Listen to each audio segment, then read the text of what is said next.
Se o segundo turno da eleição fosse hoje, entre Lula e Bolsonaro, em que um candidato votaria e por quê? Eu votaria no Renan Santos. Eu votaria sempre no Renan Santos. Esse modelo não existe porque o mundo mudou completamente. E não é nem que eu quero, Renan, então, mas se o mundo mudou, vamos ficar igual. O mundo é cruel. O fato da gente querer alguma coisa não quer dizer que o mundo vai se adaptar a isso. Muito pelo contrário. Olá, seguidores do Liberal. Para você que nos assiste, hoje a nossa entrevista é exclusiva e é com o pré-candidato à presidência do Brasil pelo partido Missão, Renan Santos. Obrigada, candidato, pela oportunidade, pela visibilidade e pela escolha. Muito obrigado, uma honra estar aqui com vocês. Já não é a primeira vez que eu venho há quase 10 anos atrás. E sempre uma honra estar aqui. Candidato, a primeira pergunta é: se você assumir a presidência em janeiro de 2027, qual é a primeira obra ou medida concreta que Belém vai enxergar nos seus primeiros 100 dias de governo? Olha, o que Belém especificamente vai enxergar, eu acho que é o combate ao crime.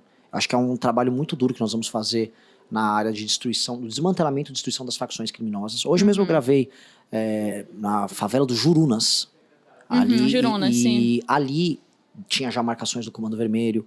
E o fato dessas facções terem se espalhado em todas as regiões do Brasil, tanto o PCC quanto o Comando Vermelho, para falar as duas maiores, eu acho que essas são as coisas que serão mais sentidas, porque eu botei como meta, e se eu falasse, olha, essa aqui é uma promessa de campanha. Eu sei que é muito old school, é muita moda antiga, eu prometo, mas eu tenho como meta, eu preciso fazer as pessoas, nos 6 primeiros meses no Brasil, se sentirem à vontade de andar com o celular na rua no Brasil.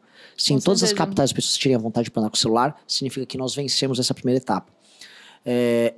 Agora, do ponto de... Se não falar dos 6 primeiros meses, mas eu falar até o fim do primeiro mandato, algo que Belém vai sentir muito, até porque Belém tem muita presença disso, é o processo de urbanização e desfavelização das cidades. Infelizmente, tem muitas pessoas morando em situação precária aqui, e eu acho que a gente vai criar um marco regulatório para permitir um investimento maciço em urbanização. E nós precisamos criar bairros funcionais, limpos, que tratem as pessoas com dignidade, porque isso tem um impacto em todas as áreas. É uma questão transversal, que você resolve a habitação, resolve moradia, cria bairros para as pessoas, você diminui coisas que vão, como gravidez da adolescência, até desempenho escolar, índice PISA, vou botar SAEB, DEB, diminui o cometimento de crimes, você consegue manter as ruas mais seguras, diminui crimes contra a mulher. Isso tem um efeito que é sensacional, que ele é um efeito de tratar as pessoas como gente. Eu acho que o problema da favela e o problema da urbanização brasileira é um problema que nunca foi devidamente tratado. Esse é um tema que nós trataríamos com muita ênfase nos 4 primeiros anos. O Pará hoje é dominado pela facção conhecida como o Comando Vermelho. Na prática, como o candidato pretende combater essa facção, se for eleito presidente? Tem 2 maneiras. A primeira coisa que a gente precisa fazer é as leis penais ligadas a crimes violentos e tráfico de droga, elas têm que aumentar. Então, a escala do crime no Brasil, ela se dá como se fosse uma indústria. Então, uma pessoa que rouba um celular não é só uma pessoa que quis roubar um celular. O ato de roubar um celular pressupõe que essa pessoa vai vender para um receptador ou entregar para o receptador, que ele tem uma meta. Esse receptador, ele vai pegar esse celular e vai revender. Ou ele vai exportar para fora, em geral os celulares roubados do Brasil vão para o Paraguai ou para a África, e aí vai embora. Esse cara, para funcionar, ele tem que ser ligado a uma facção, porque a facção autoriza essa pessoa a trabalhar nesse território. Então, toda a cadeia do crime, que vai do roubo de carro, roubo de celular, agora está com roubo de aliança no meio da rua. Todo ele tem que ser desmantelado com aumento de penas, colocar câmeras nas cidades. Eu acho que a gente não tem que ter medo de falar nisso, temos que ter câmera com reconhecimento facial. E com base nisso, o Estado vai poder tornar o bandido, vamos dizer, que faz um cálculo econômico sempre de, olha, qual o meu risco, qual a minha recompensa? Se o risco é muito grande, eu não vou assaltar. Eu fazer o bandido ter medo de cometer o crime, porque ele vai ter certeza da punição, e 2, ele vai saber que a punição é forte o suficiente para fazer ele não cometer o crime. E o outro elemento é o combate específico à facção. Então, eu ataco o modelo de negócios do Comando Vermelho, eu estou fazendo um recorte do Comando Vermelho porque o PCC é um pouco diferente. Envolve mais COAF, mais Polícia Federal, portos e fronteiras. E aí a segunda parte é a recuperação de territórios. Tem territórios inteiros, bairros, cidades, não só aqui no Pará. O Pará não está tão grave, por exemplo, quanto o Ceará, ainda que você já esteja com o vermelho aqui. Em que você vai precisar retomar cidades inteiras. E aí você vai ter uma legislação especial para o faccionado, que é inspirado no direito penal do inimigo, que é a ideia de ter uma lei muito mais dura e muito mais veloz para um membro da facção, de modo ao que o governo e as forças de segurança, não só federais, mas estaduais, possam agir rápido para destruir a facção. A ideia de facção tem que ser destruída. A gente tem que tirar do imaginário brasileiro a ideia de facção criminosa. E isso é um trabalho que o governo federal vai precisar articular, muito. Sem dúvida. O candidato é a favor de liberar imediatamente a exploração da margem equatorial ou considera que os riscos ambientais justificam esperar mais? Eu acho que tem que explorar, porque eu acho esse discurso muitas vezes esquizofrênico, porque, por exemplo, a Baía do Rio de Janeiro tem exploração de petróleo. Então, como é que funcionaria? Lá poderia correr o risco de poluir, aqui na margem equatorial não? Eu acho isso uma besteira, eu acho que dá para fazer tudo com muito cuidado, respeitando normas que hoje são internacionais, e fazer isso e beneficiar a região. Há um problema aqui, que é uma região que tem muita riqueza. Muita riqueza natural. Estou falando de terra rara, minérios, de petróleo, as próprias riquezas da floresta. Até um dado histórico que é interessante. O Pará era conhecido no século XVII pelas drogas do sertão. A gente estudava isso na escola. A gente estuda isso. As drogas do sertão. Que eu lembrei agora. Os tropeiros levaram. Então, assim, sempre tem uma riqueza natural que é mal utilizada. E é quase um medo, um sentimento de culpa utilizar isso. Eu sou um conservacionista. E eu acho que precisa conciliar. As duas coisas precisam ser conciliadas. Eu acho que nós temos que trabalhar os nossos parques nacionais para que eles sejam funcionais, proteger os biomas e, ao mesmo tempo, retirar o lucro válido que a gente precisa retirar desses recursos naturais. Eu acho um absurdo que a gente veja a Guiana explorando a mesma bacia, como se estivessem de canudinho, levando todo aquele petróleo, e a gente olhando, já eles levam tudo, e a gente fica... Né? Então, eu acho que isso pode trazer benefícios por trazer um emprego de alta qualidade que paga muito bem para a região como um todo. E quando a gente fala de retirada de petróleo offshore, que é no mar, poxa, os empregos pagam muito bem. A gente está falando de uma cadeia de milhares e milhares de empregos. A gente está falando, por exemplo, de pegar a região do Marajó, que é uma região paupérrima, e você ter um entreposto logístico para atender as plataformas funcionando ali, com empregos que pagam muito bem as pessoas que vão estar, que melhoram a infraestrutura. Então, isso beneficia demais para a gente ter medo. E aí eu volto a colocar, pode explorar no Rio e correr riscos no Rio de Janeiro e não aqui? Eu acho que tem que correr risco, coisa que não... Hoje esses riscos estão muito mais mitigados em todos os lugares, vale a pena. O candidato manteria o Bolsa Família exatamente como é hoje ou faria cortes ou mudanças profundas? Eu não digo profundas, eu faria muitas mudanças. Manter como está, você tem um sistema de incentivo ao aumento dessa política social. É uma política social que ela não tem que aumentar. O aumento dela significa que o país não está indo bem. O Roosevelt, nos Estados Unidos, quando teve a famosa crise de 29, ele comemorou quando as pessoas voltaram a recuperar o emprego, e não quando as pessoas recebiam o que eles chamavam à época de food stamps, que eram selos alimentares, selos de alimentação, que existe o termo até hoje nos Estados Unidos. A gente comemora o aumento do Bolsa Família. Lula, olha, agora o Bolsa Família vai chegar, não sei... Isso é loucura, isso é um sintoma de uma falência de um modelo. Nós precisamos fazer com que as pessoas voltem a trabalhar. Existem pessoas, e aí minha experiência de rodar o Brasil pelo interior mostra isso, lugares onde não há atividade econômica, onde há, por exemplo, uma mãe que tem 3, 4 filhos, ela tem que cuidar dos filhos em casa, mal a escola consegue atender essas crianças, e essa mulher não vai conseguir trabalhar, e o marido não é presente. Pois bem, essa mulher tem que ter o Bolsa Família. E eu sou a favor para essa mulher até ter quase um salário mínimo para ela. Agora, o filho homem dela, de 20 anos, desculpa, ele não tem que ter Bolsa Família. Aí o governo federal tem que se aproximar desses municípios e falar, vai ter uma frente de trabalho, vamos ajudar a construir a infraestrutura local, ou o governo federal contratar ele por um valor maior que o Bolsa Família, eventualmente contrato temporário com 3 dias por semana de trabalho, e se ele não quiser aceitar, tudo bem, ele não recebe Bolsa Família. Agora, separar quem precisa, entregar para quem precisa. Quem não precisa, entregar a cultura de trabalho e o governo federal ajudar a transformar esses municípios que hoje são inviáveis, do ponto de vista da geração de emprego, em viáveis. Tanto que todos os prefeitos no Brasil, eles vão ter que entrar numa guerra junto com o governo federal, que é, seu município tem que aumentar a atividade econômica. Todo o papel de um prefeito tem que ser aumentar a atividade econômica no seu município, porque hoje eles não têm obrigação, eles vivem com pilhas na mão, pedindo o FPM, que é Fundo de Participação dos Municípios, e aguardando chegar uma emenda no deputado. E aí emprega um pessoal na prefeitura e não faz a lição de casa. Nós temos que fazer as pessoas saírem disso. Vai ser uma grande maratona para alterar E para as pessoas saírem, né, não precisarem mais de Bolsa Família, você defende a contratação dessas pessoas de forma temporária, a inserção no mercado de trabalho, é isso? Exato. A gente tem que fomentar a atividade econômica como um todo no país. Então eu vou fazer uma grande reforma, que é a nossa reforma fiscal, que vai ter como efeito geral diminuição enorme nos juros, vai permitir uma diminuição também na carga de impostos no Brasil. Os juros, quase na hora, você vai poder diminuir, mas de impostos pelo menos depois de 1, 2 anos. E isso tem um efeito de geração de investimento colossal. Se os juros no Brasil caem para 6%, 7%, com, por exemplo, a nova legislação de licenciamento ambiental, quantidade de dinheiro, estou falando centenas de bilhões de reais que vão entrar em infraestrutura, será enorme. E onde isso vai beneficiar? Olha que coisa boa. Muita região norte. Norte e certos interiores do Brasil vão ter uma chuva maciça de investimento, que aí gera empregos, isso tem um efeito direto nessas cidades. E aí, para a cidade pequena, Eu vou dar um exemplo. Cidade em que mais de 40% dos domicílios estão no Bolsa Família e não há atividade econômica, aí o Estado entra. Porque essas cidades, em geral, você não consegue conectar os moradores da área mais rural da cidade com a capital, ali com a capital, não, com o centro da cidade. E aí, às vezes é uma via, que é uma via de terra que está bloqueada, às vezes é energia elétrica que você precisa levar, às vezes são pontos de internet. Então vamos chamar a população para participar dessas obras, especialmente os homens.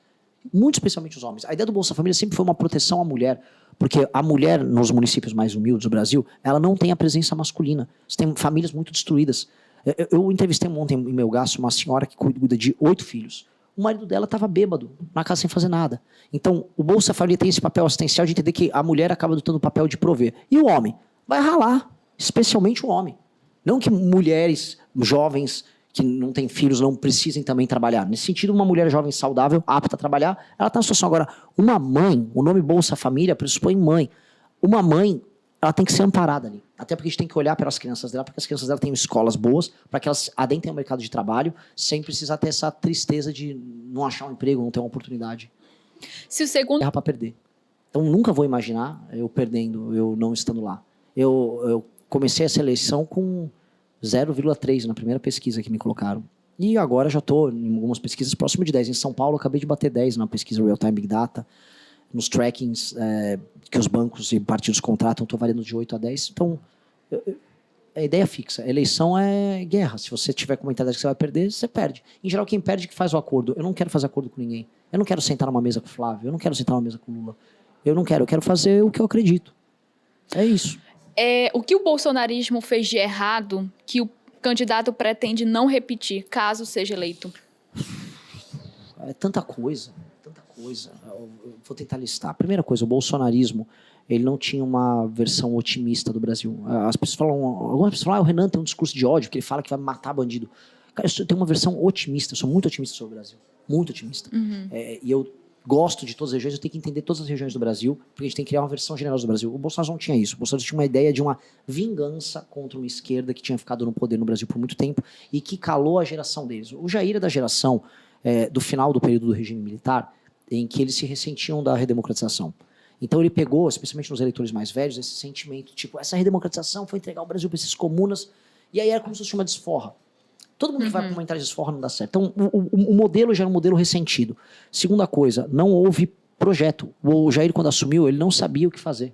É igual se me dessem, sei lá, uma Ferrari de Fórmula 1 para eu dirigir. Eu acho lindo, acho sensacional, adoro Fórmula 1. Agora, eu não sabia o que fazer com aquele carro. Iam botar, eu ia bater ele, né, no primeiro minuto. Ele não se preocupou em aprender a dirigir o carro, em aprender a conhecer os detalhes. Então, o Bolsonaro teve um não governo, foi um governo confuso.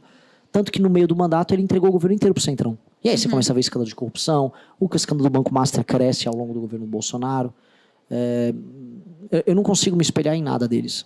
Hoje, claro, o candidato se coloca como oposição ao Bolsonaro, ao bolsonarismo, né, à direita bolsonarista, mas em 2018 houve um apoio à eleição de Bolsonaro, que fez Só no segundo turno. o candidato apoiar o Bolsonaro em 2018. Foi só no segundo turno. A gente já era contrário a ele já na campanha. Na verdade, tem alguns episódios que são bem marcantes pra gente. Em 2017, o Bolsonaro, com um dos seus grandes aliados, o Alexandre Frota, o ator de muitas áreas, Alexandre Frota, eles tentaram roubar a nossa marca na justiça. E a Mônica Bergamo, da Folha, fez uma entrevista com o Jair e perguntou, mas você realmente quer pegar a marca do MBL? Ele falou assim, o Frota me prometeu, se ele quiser me dar, pode me dar, eu só não aceito o beijo na boca dele. Que?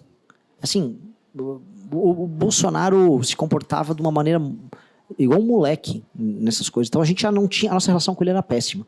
Então no primeiro turno a gente não apoiou o Flávio, o Jair Bolsonaro em 18. E no segundo turno, aí sim, nós fizemos uma escolha. Olha, nós temos o argumento nosso é, nós temos a certeza de um governo muito ruim, que é o governo do Haddad, que viria por aí. Agora nós temos a incerteza do Bolsonaro. Vamos adotar a incerteza do que a certeza. E a incerteza deu numa certeza de fracasso, logo no início. Tanto que a gente se tornou oposição dele em 2 meses de mandato. Exatamente. Qual decisão do Lula o candidato revogaria no primeiro dia de governo?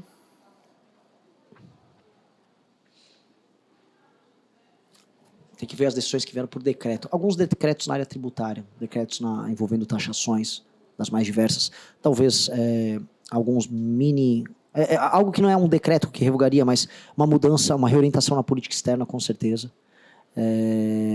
essas são as primeiras coisas que, assim, daria para a gente trabalhar. Existem também alguns decretos e regulamentações de áreas específicas que são portarias de ministérios, que a gente poderia mexer, por exemplo, na área fundiária, porque está tendo muita guerra fundiária, muitas questões que impedem, vamos dizer, que o agricultor consiga trabalhar, que acho que dá para fazer sem ser projeto de lei. Entendo. Qual é a decisão que o candidato tomaria no primeiro dia de governo e que faria metade do Congresso ficar contra você? Olha, eu sou otimista com relação às medidas de combate ao crime organizado. Agora, os de crime de colarinho branco, acho que mais da metade ficaria contra mim, porque vai precisar mexer nisso também. A gente precisa voltar com a prisão em segunda instância.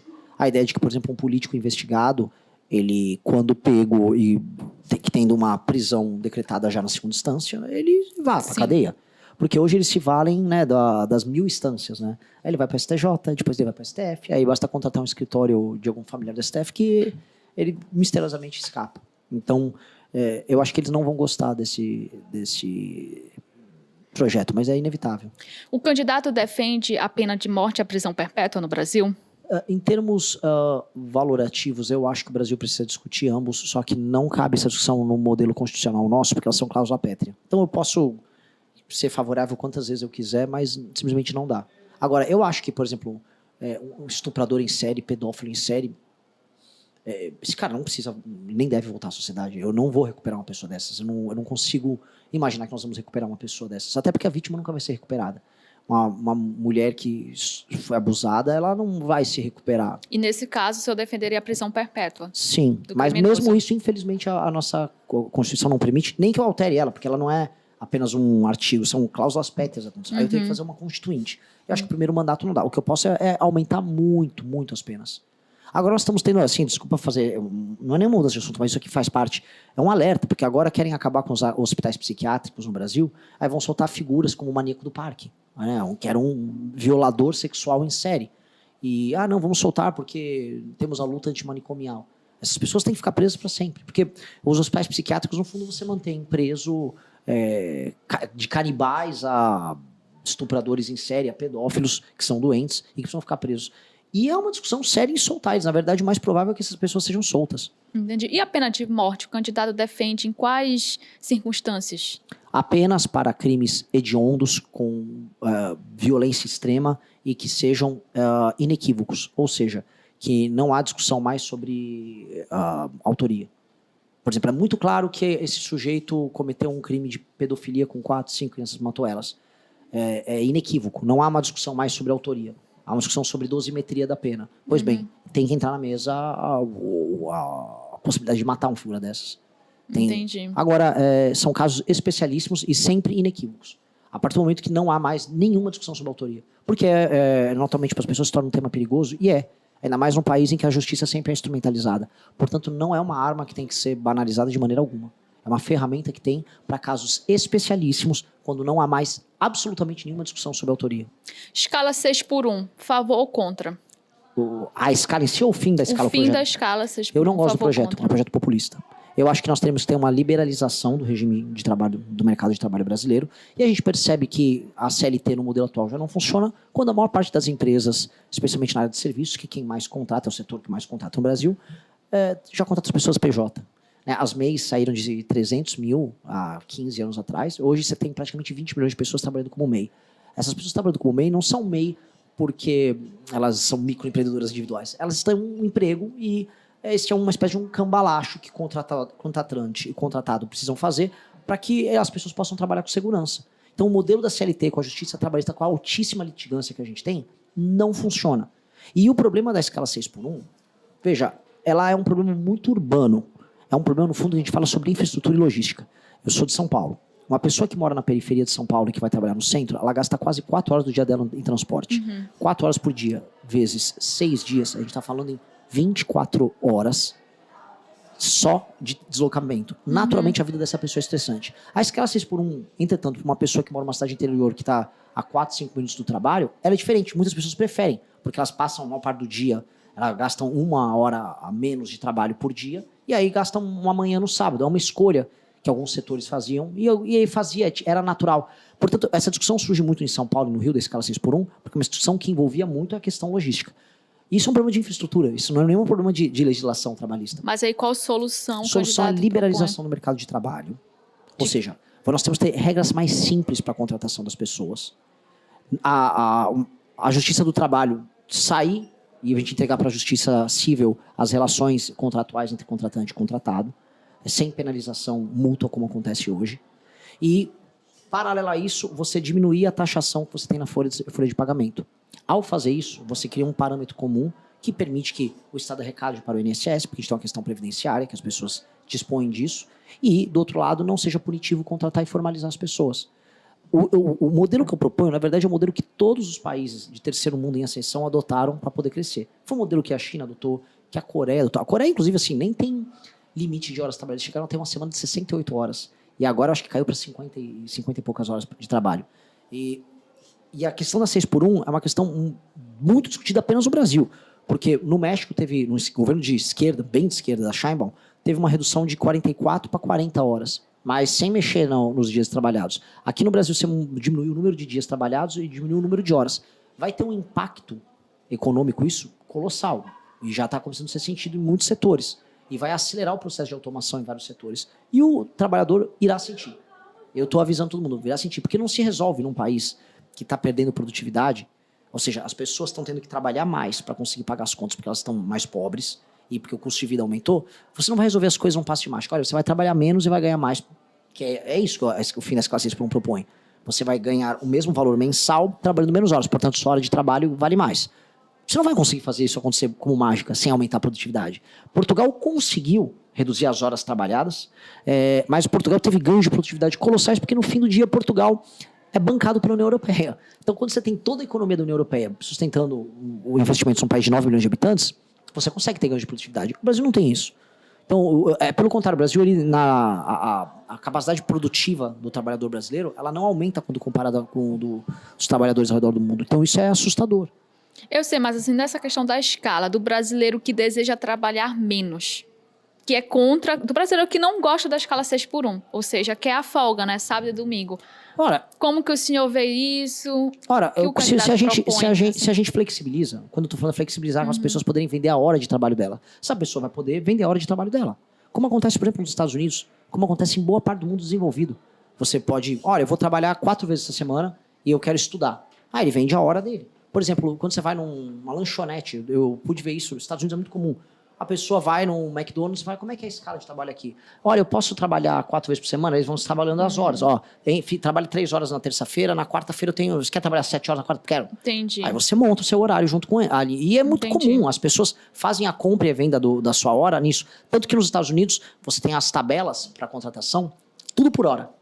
Então aqui, hora para trabalhar num posto de gasolina, hora para trabalhar numa Xerox, hora para trabalhar num restaurante. Você vende a sua hora e você compra a hora. E aí você negocia a hora de trabalho. Aí a pessoa pode montar o pacote dela. É que o nosso modelo de contratação é um modelo que antigamente previa, inclusive, estabilidade. Se você era contratado de CLT, você tinha uma estabilidade para sempre.